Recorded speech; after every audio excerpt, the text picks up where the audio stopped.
because that's actually a good little segue into the next one. Ireland England, Yeah. massive game, and we were talking about briefly in our England kind of preamble about where they stand going into this Six Nations. About they have a lot of issues and a failed and a repeated near like an epidemic of failure to recognize and fix those problems. It takes them far too long to learn. And what were their learnings from last year? I do wonder. And what the selection's going to be? It was just to hear them. I'm like, you would hope that the coaches just are behind closed doors, you know, sort of introspective, intelligent, curious people, and that it's all an act, because everything that they present to the public suggests that they are just like utterly just this typical gruff, ignorant attitude that they seem to have towards everything. And it beyond annoys me at this stage looking at them. It's like talking about Brexit. You know, we're not. No, but it's listening to, it's like they're just banging their heads together. I mean, the Japan game last year, they put in a good shift after a really tough run of form.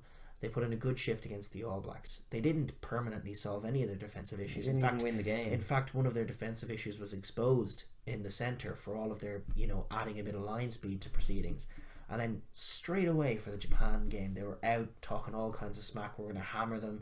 Eddie Jones made some, offensive comments, and then Kyle Sinclair riled riled you up. It made after making an atrocious error in the All Blacks game that arguably cost them the match. Yes. Went on to talk some smack about Japan. And then came off the bench against Japan. Yeah. Repeated that error. Yeah. In that same game. They're this like extremely respectful nation that are coming as a guest, and you just you want to ruffle their feathers and talk smack about them. It just really rubbed me the wrong way. And then of course Japan came out and outplayed them for 40 minutes and scared them. Beautiful viewing. It was one of my favourite parts of the whole rugby calendar last year. They don't seem to learn their lessons. I mean, just this week, John Mitchell, who was the Bulls coach last year, who's again a new guy on camp, I just don't know where they find the attitude. Is out, Ireland are here to bore the shit out of us, is what they were going to say in attack. I mean, just they know one note in terms of the communication, and it's disrespect. You hear them talking about last year's dip in form, and they speak in like, we had a dip in form, we've got it back. There doesn't seem to be any introspection beyond that. They're getting all kinds of things wrong selection wise. They have no idea what they're doing with their midfield.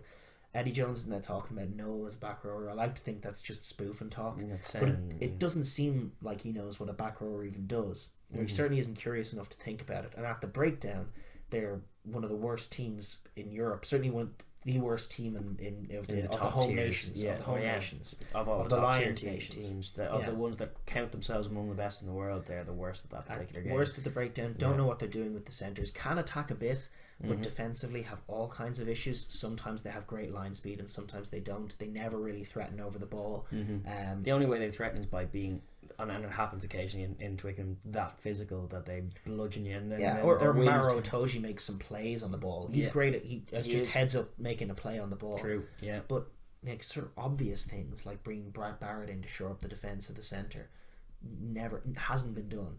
Alex Good, the form fullback in the country, just not called up. True. All of this potential, and they just seem to be continuing. The other factor is of all their club teams and the game being in such a horrid state with the Premiership right now. Sarries are the one shining light, beacon of hope. One would think in that, and yet not enough Sarries in there. There's going to be a dominance of Sarries in it, but it's like you should be nearly picking the Sarries team plus extras. I think that's exactly what they should be doing. Yeah. Granted, I think Wigglesworth has struggled a bit for form. I think I think Young's in there. Adds a lot. Robson in there. Robson maybe, he's actually had a great season. He's going to be on the bench. I wouldn't hate to see him start. He's got a bit of life to him. They have narrowed their down. That's their team down. That's the news we have today. They've narrowed their team down to 25. So we more or less know their squad. Sure. Yeah. Selecting off a few different players. The curiosity is whether they go for Ford Farrell, which for me would be crazy. I mean, it's Farrell at 10. Farrell is, yes, as we highlighted before at the start of the podcast, Farrell is one of the best 10s in the world. George Ford is not one of the best 10s in the world. And Farrell should be at 10 for them. They want to be one of the best teams in the world. It seems to make more sense than, or it doesn't need to be made more complicated than that. And especially but to broaden on it, England as a tradition, they're not Australia in rugby. They're not two playmakers. They're not all that way. Like, they want to be dominating physically. That involves having a 12 that's very physical, that's going to lead your defensive line, that's going to take some of that responsibility off Owen Farrell. You don't want Owen Farrell not in the primary decision making role and in one of the primary physical roles on the pitch in terms of defence. That seems crazy to me. He's going to get, you want to protect him like Ireland do Johnny Sexton. Keep him out of the context as much as possible. It's a mismatch for him, and in fact the amount of trouble he's been in for the tackling and such, you don't need him throwing his body around either. You don't need people are going like he's a bad defender. I actually think he's an exceptional defender for a 10. I think he's not a 12.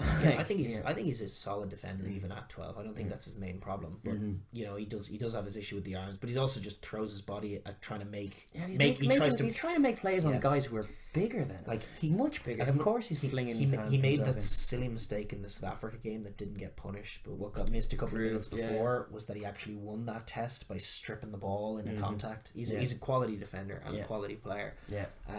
And in England, the defensive play made on Mackenzie in the All Black game was great as well, batting the ball free. As much as it was a cracking play. As much as you know, we derided, I just sort of went off my frustrations with the coaching ticket and the attitudes that they take. Yes. The coaching ticket and Kyle Sinclair. In particular, though, he and you pointed out the week of, and then it was like he came off again against Japan, and it was only Japan, and he dropped the ball again. It didn't matter because they were already game over, but it's like you're only on for 10 minutes. Stop dropping that ball. I think he's their new starting tight head. Yeah, because I think they're going to have Harry Williams on the bench and Kyle Sinclair in. I really like Harry Williams as a player, to be honest. Kyle Sinclair is talented to the gills, and I'm glad I haven't yet heard any media comments from him this week, because that means he might put in a good shift. Because he's got oodles of potential. They just need to mature, and in honesty, rather than blaming him, it's a cultural thing that comes from the top. It's that more wasn't there when symptomatic Lancaster, rather than For example, when Lancaster was in charge, they did conduct themselves more honourably, and while they got a lot wrong in the World Cup, I maintain that, you know, not talking smack wasn't one of the things they got wrong. In fact, that was one of the areas they were excelling in terms of their great history of making a show of themselves at these kinds of international events where the team does something disrespectful, or some of the media thing goes around the world, and it's like, you shouldn't be doing that. You really don't need to be doing that. I don't even think it's a national thing. I think it's coming from up top, in terms of just their attitude. But all of that notwithstanding, what they do have is a team full of cracking rugby players. And they have a country full of cracking rugby players. Absolutely the potential to beat Ireland. Thanks for watching the Overlap Rugby podcast. If you enjoyed that video, please like down below and subscribe for more videos. And please enter the comments section to join our conversation. Thanks.